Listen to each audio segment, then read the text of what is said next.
मंडळी नमस्कार. JM news आणि एसपी लाईव्ह मराठीमध्ये आपले स्वागत करतो.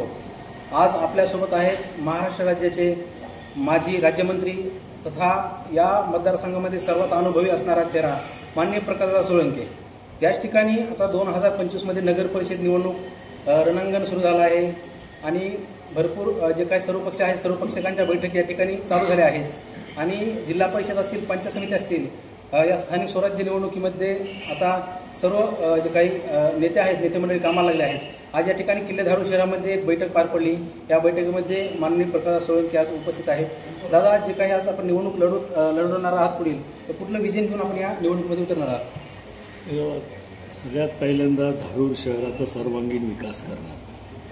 धारूर शहराच्या नागरिकांची मोठी समस्या म्हणजे पिण्याच्या पाण्याची योजना. या ठिकाणी स्वातंत्र्य मिळाल्यापासून पाण्यासाठी कायम ओरड होते अशी परिस्थिती आहे. पाणी व्यवस्थित मिळत नाही आणि त्या दृष्टिकोनातून 2014मध्येच 19 कोटी रुपयाची योजना मी या शहरासाठी माननीय अजितदादांच्याकडनं मंजूर करून घेतली होती. परंतु दुर्दैवाने नगरपालिकेचं राजकारण ही आडवा आला आणि ही योजना पूर्ण होऊ शकली नाही.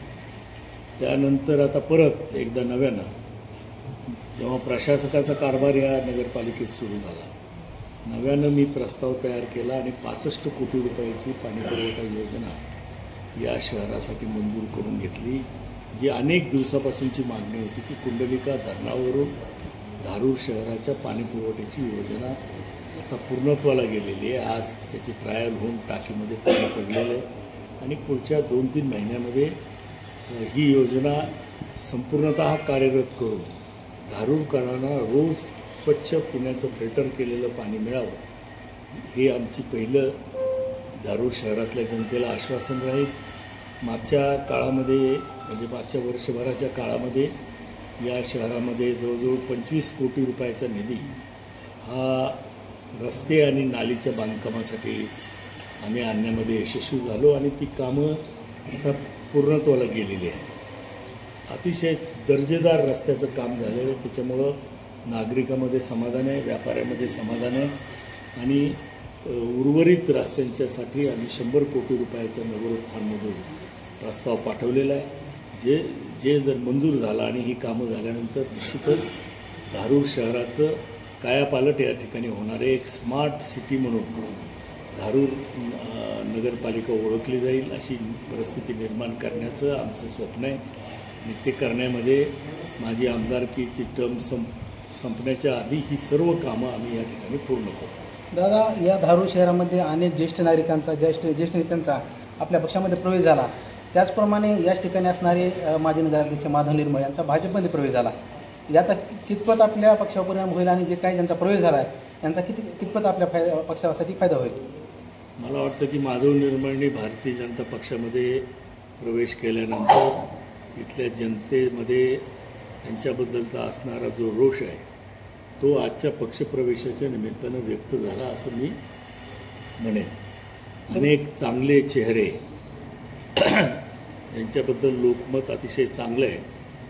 ते बाळाभाऊ जाधव असतील, गफारभाई असतील, आवेशभाई असतील, प्रभाकरराव चव्हाण असतील, अशा अनेक या शहरातले कार्यकर्ते जे रस्त्यावरती उभा राहून लोकांच्या समस्या सोडवत असतात अशा अनेक कार्यकर्ते आज राष्ट्रवादीमध्ये प्रवेश झालेला आहे.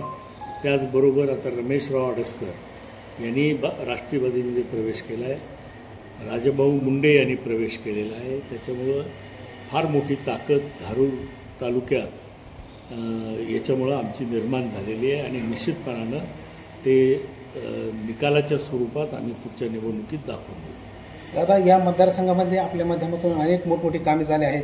आजही कामे चालू आहेत. मात्र आज आपण जे काही माजलगावमध्ये एक बैठक पार पडली, या बैठकीमध्ये काही वक्तव्य झालं होतं जे की लक्ष्मी दर्शन वगैरे असे वक्तव्य झालं होतं. ते आपण सहज बोलून घेणार. मात्र आज आपल्या या वक्तव्याबद्दल काही जणांनी आपला ट्रोल करण्याचा प्रयत्न होत आहे. याबद्दल काय सांगा?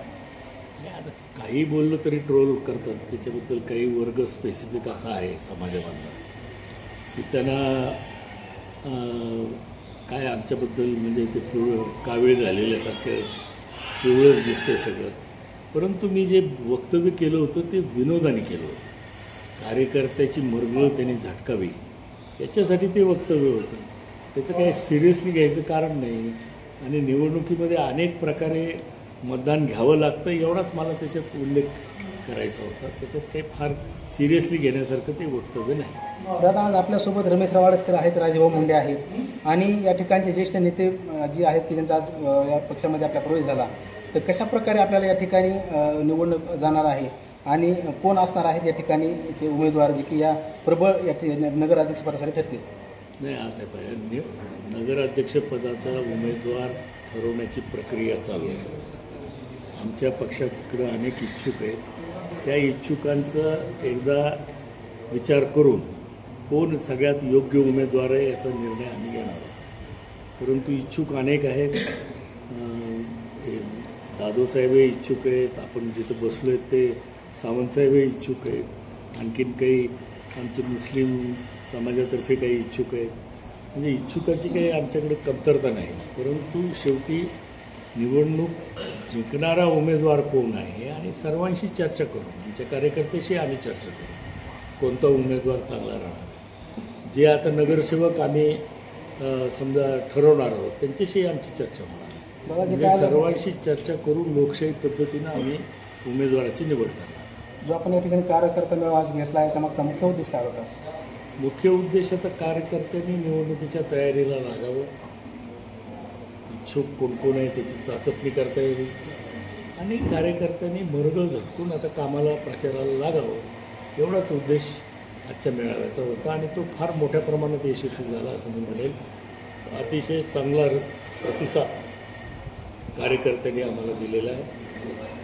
आणि आमच्या तिघाचेही जे कार्यकर्ते म्हणजे मागच्या निवडणुकीत राजभाऊ मुंडेचा मुलगा माझ्या विरोधात होता, रमेश आडसकर स्वतः माझ्या विरोधात होते, परंतु आज त्यांचेसुद्धा सर्व प्रमुख कार्यकर्ते आज मेळाव्याला उपस्थित होते. ही अतिशय आनंदाची गोष्ट आहे. त्यामुळं आम्ही तिघंजणं एकत्रित या निवडणुकीला सामोरं जाणार आणि आमचा उद्देश आहे म्हणजे 100% यश मिळवणं. दादा, हे सर्व नगरसेवक आमचे 20-26 निवडून आणणं, नगराध्यक्ष निवडून आणणं, 3 गटात जिल्हा परिषदचे सदस्य निवडून आणणं आणि 6 पंचायत समितीचे सदस्य निवडून आणणं हे आमचं उद्दिष्ट आहे. दादा, फक्त धारूरची नगरपालिका हे सोबळावर लढणार का युती करणार? नाही बा, युती झाली तर ती वरिष्ठ पातळीवर होईल. युती झाली तर युतीबरोबर, नाही झाली तर स्वभाव. दादा, जे काही आपल्या धारूर तालुक्यातील प्रश्न आहेत, अनेक प्रश्न आहेत, तर धारूर शहरामध्ये जे काही मुख्य प्रश्न होता पाण्याचा तो आपल्या माध्यमातून या ठिकाणी मार्गी लागतोय. मात्र जे काही किल्ले धारूर शहराकडे येणारा जो धारूरचा घाट आहे तो कुठल्या स्तरावर काम चालू आहे सध्या, कसा पाठपुरावा चालू आहे? त्यासाठी जवळजवळ 170 कोटी रुपयाचा प्रस्ताव केंद्र शासनाकडे गेलेला आहे आणि त्याला लवकरच मान्यता मिळेल अशी परिस्थिती आहे. हे मान्यता मिळण्याची एक प्रक्रिया असते. एकदा मान्यता मिळाल्यानंतर टेंडर प्रक्रिया सुरू होते आणि मग काम सुरू होते. त्याचप्रमाणे धारूर तालुक्यामध्ये अनेक गाव आहेत की ज्यामध्ये कमी उंचीचे पूल आहेत, त्यामुळे सतत जर पाऊस पडला तर त्या पुलावरून पाणी जातं. त्याचप्रमाणे अनेक गावामध्ये आज पूल वाहून गेले, जे काही सुनीमोहा असेल, आसरडव असेल, गावंधारा असेल, कार्य असेल, या ठिकाणी काही पूल वाहून गेले तर याबद्दल काय आपण पाठपुरावा करणार आहात? तुम्ही म्हणताय ती वस्तुस्थिती आहे. अतिवृष्टीमुळे फार मोठं नुकसान झालेलं आहे. रस्त्याचं झालं आहे, पुलाचं झालं आहे, अनेक पूल वाहून गेलेले आहेत. या संपूर्ण जे काही नुकसान झालेलं आहे त्याचा प्रस्ताव आम्ही कलेक्टरमार्फत शासनाकडे पाठवलेला आहे. आज या ठिकाणी महाराष्ट्र राज्याचे राज्यमंत्री माजी राज्यमंत्री प्रकाश सोळंके आपल्यासोबत होते. या ठिकाणी त्यांच्यासोबत आपल्या या ठिकाणी बातचीत केली आहे. या ठिकाणी होणारी निवडणूक हे सोबळावर लढणार की महायुतीच्या वतीने की पक्षाच्याद्वारे लढणार अजून या ठिकाणी काही स्पष्ट झालं नाही. वरील पक्षाचा निर्णय येणार आहे. गोवर्धन बडे, SM news, SP live Marathi, किल्ले धारूर बीड.